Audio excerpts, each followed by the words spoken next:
సంక్రాంతికి పడాల్సిన బొమ్మ పడిపోయింది. ఫస్ట్ హాఫ్ అయితే అసలు బ్లాక్ బస్టర్. సినిమా స్టార్ట్ అయిన దగ్గర నుంచి ఇంటర్వెల్ వరకు మనం నవ్వుతూనే ఉంటాం. అనిల్ రావుపూడి ఒక టెక్స్ట్ బుక్ కొత్తగా వచ్చే young directors. Hi friends, 80s 90sలో దర్శకేంద్రుడిగా పేరు పొందిన కె రాఘవేంద్రరావు గారు 100కు పైగా సినిమాలు తీశారు మొత్తానికి కెరీర్లో. అందులో ఒక 60% సినిమాలు ఆ టైం పీరియడ్లోనే వచ్చాయి. మీరు సరిగ్గా గమనిస్తే వాటిల్లో ఒకే విధమైనటువంటి నేరేషన్ టేకింగ్ ఉంటుంది. అంటే కథాపరంగా ఒక చిన్న లైన్ తీసుకుంటారు, ఒక పెద్ద స్టార్ను పెట్టుకుంటారు, ఒక అందమైన హీరోయిన్, ఒక విలన్ గ్యాంగ్ని పెడతారు, వాళ్ళ మధ్య ఎంటర్టైన్మెంట్ అయ్యే సీన్స్ పెట్టుకుంటూ రకరకాల పనులు, ఉద్యోగాలు, కుటుంబ బాధ్యతల నుంచి కాసేపు రిలాక్సేషన్ కోరుకుంటూ థియేటర్కి వచ్చే ఆడియన్స్ని ఎంటర్టైన్ చేసి పంపిస్తారు. వెరస సినిమా అయితే సూపర్ హిట్ కొడతారు. అందుకనే ఆయన దర్శకేంద్రుడు అని పిలిచేవారు. టాలీవుడ్కి సంబంధించిన గ్రేట్ కమర్షియల్ డైరెక్టర్గా ఇప్పటికే ఆయనకు పేరుంది. ఇప్పటి తరంలో అనిల్ రావుపూడి ఆ సక్సెస్ ఫార్ములాని కరెక్ట్గా ఆవాహన చేసుకున్నాడు అనిపిస్తుంది. ఒక స్టార్ని ఎలా ప్రజెంట్ చేయాలి, స్టార్కి సంబంధించినటువంటి వింటేజ్ సీన్స్ ఎలా పెట్టాలి, ఎలా వాళ్ళకి సంబంధించినటువంటి ట్రిబ్యూట్ ఇవ్వాలి. ఇంతకుముందు వాళ్ళు చేసిన సినిమాల్లో తెలుగు సినిమా ఇండస్ట్రీకి సంబంధించి ఆడియన్స్ని వాళ్ళు ఎలా ఎంటర్టైన్ చేశారు, అలాంటి అంశాలన్నింటినీ కుదిగుచ్చి ఎలా ప్రజెంట్ చేయాలి, ఇవన్నీ కూడా అనిల్ రావుపూడి పక్కగా పట్టేసుకున్నారు. అంటే కత్తి మీద సాము లాంటిది. ఒకవేళ ఏమాత్రం కాస్త అటు తప్పినా అదొక ట్రోల్ మెటీరియల్ అయిపోద్ది. కరెక్ట్గా ప్రజెంట్ చేస్తేనే అది ఒక ట్రిబ్యూట్ లాగా ఉంటుంది. కరెక్ట్గా చిరంజీవిని అలా ప్రజెంట్ చేశారు ఈ సినిమాలో. ఇదేమీ అద్భుతమైన సినిమా, గొప్ప సినిమా అని మాత్రం నేను చెప్పను. దీంట్లో ఉండాల్సిన మైనస్ చాలా ఉన్నాయి. కానీ థియేటర్లో కూర్చున్న దగ్గర నుంచి, టైటిల్ కార్డు పడిన దగ్గర నుంచి ఎక్కడ కూడా మీకు బోర్ కొట్టదు.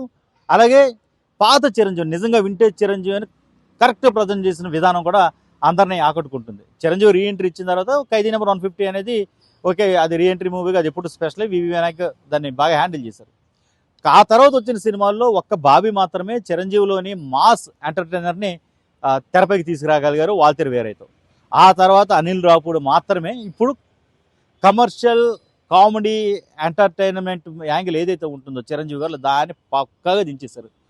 అభిమానులకు ఫీస్ట్. అప్పటి తరం ప్రేక్షకులు ఎవరైతే ఉన్నారో, అంటే యంగ్ ఏజ్లో ఉండగా చిరంజీవి, గ్యాంగ్ లీడరు, అంతకుముందు అత్తగేముడు అమ్మగముడు ఇలాంటి సినిమాలు చూసిన వాళ్ళు ఉంటారో వాళ్ళందరూ బాగా కనెక్ట్ అవుతారు. ఆ రౌడీ అల్లుడు బీజిఎం వస్తూ ఉంటుంది, చిరంజీవి స్టైలిష్గా నడిచి వస్తున్నప్పుడు దాన్ని కనెక్ట్ అయిపోతారు. అంటే టీజర్లో చూపించారు కదా, దాన్ని కనెక్ట్ అయిపోతారు. తర్వాత ఇంటర్వెల్లో గోడకు బదులు కొట్టే సీన్ ఒకటి ఉంటుంది, అది గ్యాంగ్ లీడర్ నుంచి తీసుకున్నారు. అలాగే శశిరేఖ అనే డైలాగ్ ఉంటుంది, అది అత్తగేముడు అమ్మగముడు ఎలాంటి సినిమా నుంచి తీసుకున్నారు.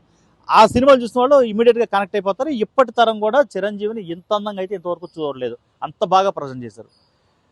నయనతార, సచిన్ ఇలాంటి వాళ్ళందరూ కూడా ఉన్నారు. వాళ్ళకి తగ్గ పాత్ర వాళ్ళకి ఇచ్చారు. మెయిన్ అయితే వీళ్ళ ముగ్గురు మధ్య నడుస్తూ ఉంటుంది, చిరంజీవి, సచిన్ అండ్ నయనతార. కానీ వీళ్ళతో పాటుగా సెకండ్ హాఫ్లో వెంకటేష్ కాసేపు వస్తారు, అలరిస్తారు. ఆ సీన్స్ కూడా ఓకే. యాక్చువల్లీ వెంకటేష్ వచ్చిన తర్వాత ఇంకా హైకి వెళ్ళిపోతుందని ప్రజెంట్ చేశారు. కానీ అంతకు ముందు నుంచే సినిమా మంచి హైలో వెళ్తుంటుంది. వెంకటేష్ వచ్చిన తర్వాత ఓకే, అది బాగానే ఉంటుంది.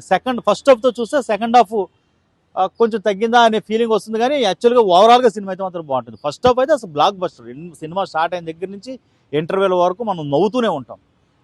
ముఖ్యంగా ఆ సాంగ్, హుక్ స్టెప్ సాంగ్ అయితే ఉందో అది ఫస్ట్లోనే పెట్టడం వల్ల అసలు థియేటర్లోకి అడుగు పెట్టిన ఆడియన్స్ అరుస్తూనే ఉన్నారు. అబ్బా, నేను ప్రీమియర్ చూసాను, నేను రాత్రి విజయవాడ జయరామ్ థియేటర్లో అరుస్తూనే ఉన్నారు సినిమా స్టార్ట్ అయిన దగ్గర నుంచి ఎండింగ్ వరకు కూడా. ముఖ్యంగా ఫ్యామిలీస్ ఎంతమంది వచ్చారంటే ఎక్స్పెక్ట్ చేయలేదు ప్రీమియర్ షోకి అంతమంది వస్తారని చెప్పి. బహుశా అప్పటి చిరంజీవికి సంబంధించినటువంటి ఆయన ఇమేజ్ని చూసిన వాళ్ళందరూ కూడా మళ్ళీ ఒకసారి చూడడం కోసం వచ్చినట్టు ఉన్నారు.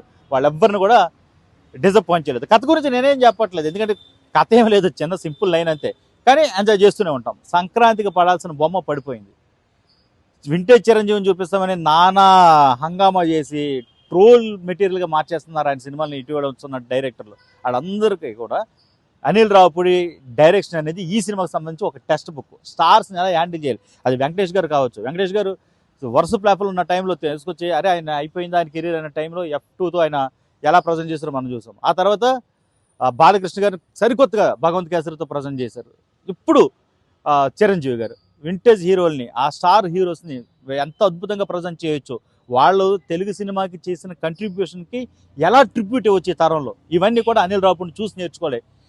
ఇంటి అడ్రస్లు పెట్టడం కాదు, నిజంగా ఇంటి అడ్రస్ కనుక్కుని మరీ వెళ్ళి అనిల్ రావుపూడిని అభినందించాలని నేను ఫ్యాన్స్ చెప్తుంటే వాళ్ళ ఆనందం చూస్తే నాకు ఆనందం వేసింది. నిజంగానే పాత చిరంజీవిని ఒకసారి చూసామా అనిపించింది.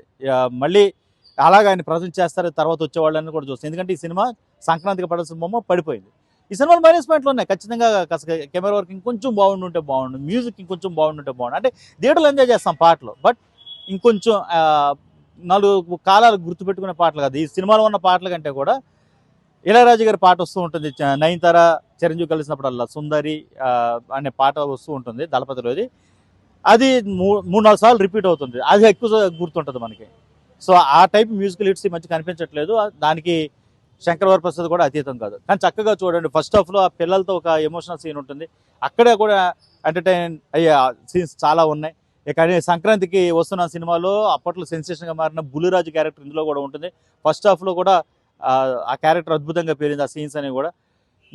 అనిల్ రావుపూడిలో ఉన్నటువంటి ఒక మంచి ఇదేంటంటే ఎవరిని ఎంతవరకు వాడుకోవాలో అంతవరకే వాడుకుంటారు. ఒక పెద్ద కమెడియన్ లేకపోతే పేరున్న ఆర్టిస్ట్ని పెట్టాం కదా అని చెప్పేసి ఎక్కువగా దాన్ని వాడేసుకోవాలని చూడరు. అనవసరమైన సీన్స్ కదా చక్కగా పొందుపరుస్తారన్నమాట. అది చాలా బాగా వచ్చింది ఈ సినిమా.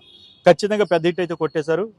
అందులో చిరంజీవి గారు అమ్మాయి ఇది, అలాగే సాహు ఇద్దరు దీన్ని ప్రొడ్యూసర్లు. వాళ్ళకైతే బ్లాక్ బస్టర్ బంపర్ బొనంజా దక్కినట్టే.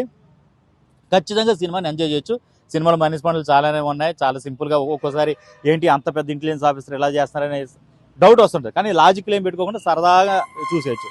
మరి ఇంతకుముందు ఇంకో సినిమా గురించి చెప్పినప్పుడు కూడా ఆ సినిమాలు కూడా మరి లాజిక్ల గురించి ఎదుకో అది ఇదికో అని మీరు అనొచ్చు. కాకపోతే ఇక్కడ ఏంటంటే కమర్షియల్ సినిమాస్లో మీరు ఏమైనా తీసుకోండి, కానీ ముందు చూసిన సీన్కి తర్వాత చూసిన సినిమాకి మధ్యన కనెక్షన్ ఉండాలి, కనెక్టివిటీ ఉండాలి. మనం అలా సినిమాలో లీనమైపోవాలి. అదే కదా మెయిన్ కమర్షియల్ సినిమాలకు సంబంధించినటువంటి ఎంటర్టైన్మెంట్ సినిమాలకు సంబంధించినటువంటి ప్రధానమైన ఏజెండా. ఆ విషయంలో అనిల్ రావుపూడిని కొట్టేవాళ్ళు ఇప్పట్లో లేరేమో అనిపిస్తుంది. వరుసగా 9 హిట్ కూడా కొట్టేసినట్టు ఉన్నారు ఆయన. బట్ ఓవరాల్గా సినిమా అయితే ఆ లెక్కల గురించి వద్దు, ఫైనాన్షియల్ లెక్కల గురించి మనం మాట్లాడలేం. కానీ సినిమా పరంగా అయితే కనుక సంక్రాంతికి చిరంజీవిని కరెక్ట్గా ప్రజెంట్ చేశారు అనిల్ రావుపూడి అనిపిస్తుంది. మళ్ళీ చెప్తున్నాను, యంగ్ డైరెక్టర్స్కి వెటరన్ హీరోస్, స్టార్ హీరోస్ని ఎలా ప్రజెంట్ చేయాలి, స్టార్ ఇమేజ్ని ఎలాగా జనానికి నచ్చేలాగా ప్రజెంట్ చేయాలనడంలో అనిల్ రావుపూడి ఒక టెక్స్ట్ బుక్ కొత్తగా వచ్చే యంగ్ డైరెక్టర్స్కి.